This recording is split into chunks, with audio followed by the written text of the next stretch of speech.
Cordial saludo, tutor y compañeras. Bienvenidos al programa Variedades, la alegría de aprender. Me encuentro cursando Políticas y Programas Atención Integral a la Primera Infancia. Mi nombre es Paula Andrea Arenas, estudio en la UNAM. A continuación vamos a hacer una breve introducción. Este programa de variedades tiene como propósito dar a conocer las políticas y programas internacionales sobre la educación en la primera infancia. Vamos a tratar qué es la Convención de los Derechos, cuál es el propósito de la Convención, qué garantiza el cumplimiento de los derechos, cuáles son los principios generales para la realización de estos derechos, cuáles son los objetivos del desarrollo del milenio, qué son y cuáles son los beneficios de la atención a la educación en la primera infancia, por qué es importante que se implementen las políticas y programas internacionales sobre la educación inicial y la primera infancia. Damos paso a la primera pregunta. ¿Qué es la Convención sobre los Derechos Humanos? En la actualidad se habla mucho de los derechos humanos y en especial los que competen a los niños y niñas. La ONU ha creado unas normas que regulan y comprometen a los estados en establecer políticas con el fin de proteger a todos los niños menores de 18. La Convención sobre los Derechos del Niño es un tratado internacional que luego de realizar un balance relacionado con la aplicabilidad de los derechos de los niños y de las niñas sin ningún tipo de discriminación, estos niños se benefician de una serie de medidas especiales como lo son la protección, la asistencia, la educación, la atención a la salud, para que se desarrollen plenamente sus talentos, sus habilidades, la personalidad, crezcan en un ambiente feliz. Según Benenman, afirma que comprende la dimensión de estas violaciones de los derechos de los niños, constituye el primer paso hacia la construcción de un medio ambiente en el que los niños y niñas reciban protección y tengan oportunidad de desarrollarse plenamente. Segunda pregunta, ¿cuál es el propósito de la Convención de los Derechos de los Niños? El propósito es garantizar la protección y el desarrollo físico y mental de los niños frente a situaciones de abandono, de malos tratos, de pobreza, enfermedades, y asegurar que los niños crezcan en un ambiente feliz y sano. Tercera pregunta, ¿cómo garantizar el cumplimiento de los derechos de los niños? Se garantiza desde varias esferas, con un trabajo mancomunado, en equipo, es decir, desde el Estado hasta el mismo seno del hogar.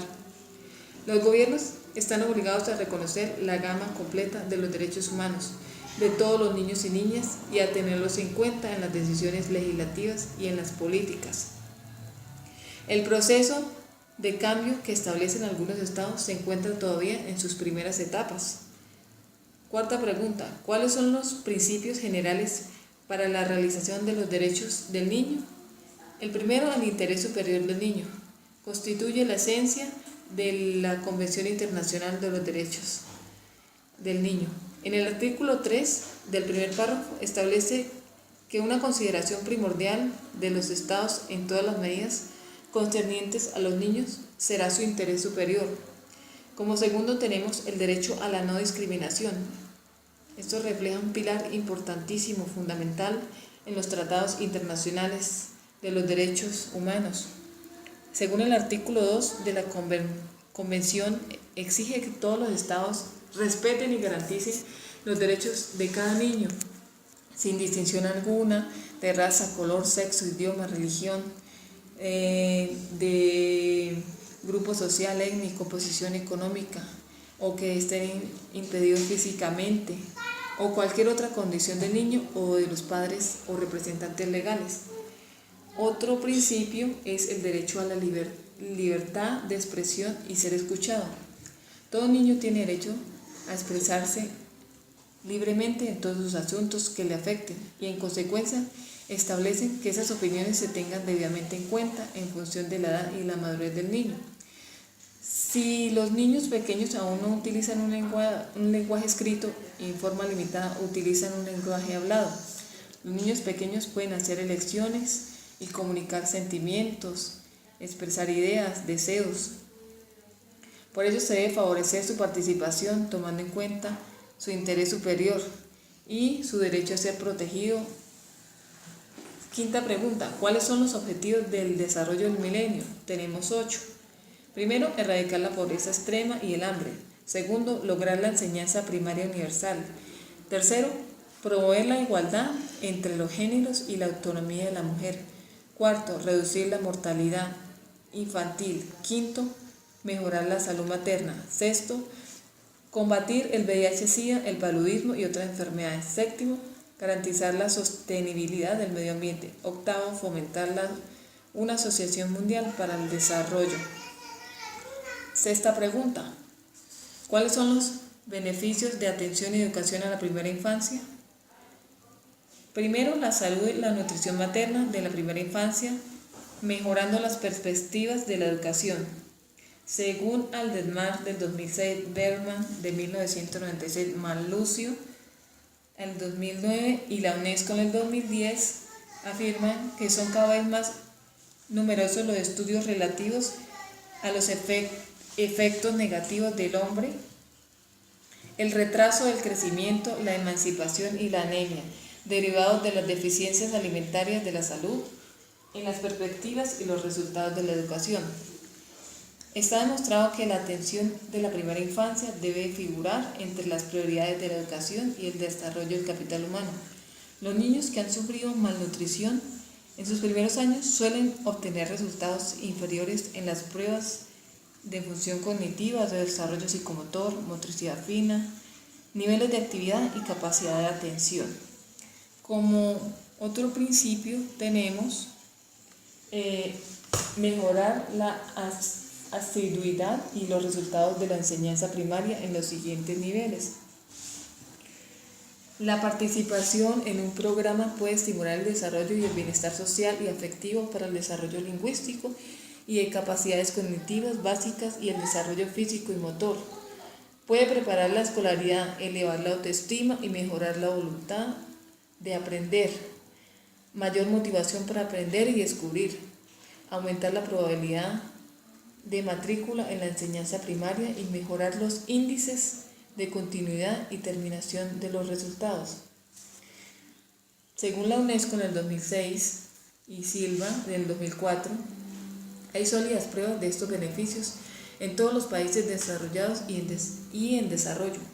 Los estudios del Reino Unido demuestran que la participación en programas preescolares mejora los niveles de desarrollo intelectual, la independencia, la concentración, la sociabilidad en los 3 primeros años de enseñanza. Otro principio es una intervención temprana puede reducir las desigualdades sociales. Las investigaciones demuestran claramente que pueden compensar las desventajas y la vulnerabilidad, cualquiera que sean los factores subyacentes, la pobreza, el sexo, la raza, la etnia, la religión. Esto lo afirma según la UNESCO del 2006. Ayuda a igualar las condiciones en la enseñanza primaria, dando a los niños desfavorecidos la preparación que necesitan para tener confianza y éxito en la educación. Un estudio de programas preescolares ha realizado en los Estados Unidos de América en el 2003 demostró que los niños que viven en situación de riesgo de padres pobres y con bajo coeficiente intelectual podían competir. Damos siguiente a la última pregunta. ¿Por qué es importante que se implementen las políticas y programas internacionales sobre la educación inicial y la primera infancia? Las organizaciones internacionales competentes para la atención de la primera infancia establecen directrices en cuanto a las políticas educativas en la educación inicial y la primera infancia. Deben contener aspectos tan importantes como los derechos fundamentales de los niños, la salud, la nutrición, educación y participación y protección. El objetivo de estas políticas internacionales es garantizar la calidad de la atención integral, como lo he dicho anteriormente, la salud, la nutrición, la educación inicial a niños y niñas de los primeros 5 años. Estas políticas y programas no solo incluyen al Estado, también la familia, la comunidad, la sociedad en general y por supuesto las instituciones educativas. Los gobiernos tienen como función esencial proporcionar los recursos necesarios, brindar asistencia técnica, capacitación a todos los funcionarios relacionados con la primera infancia y la educación inicial.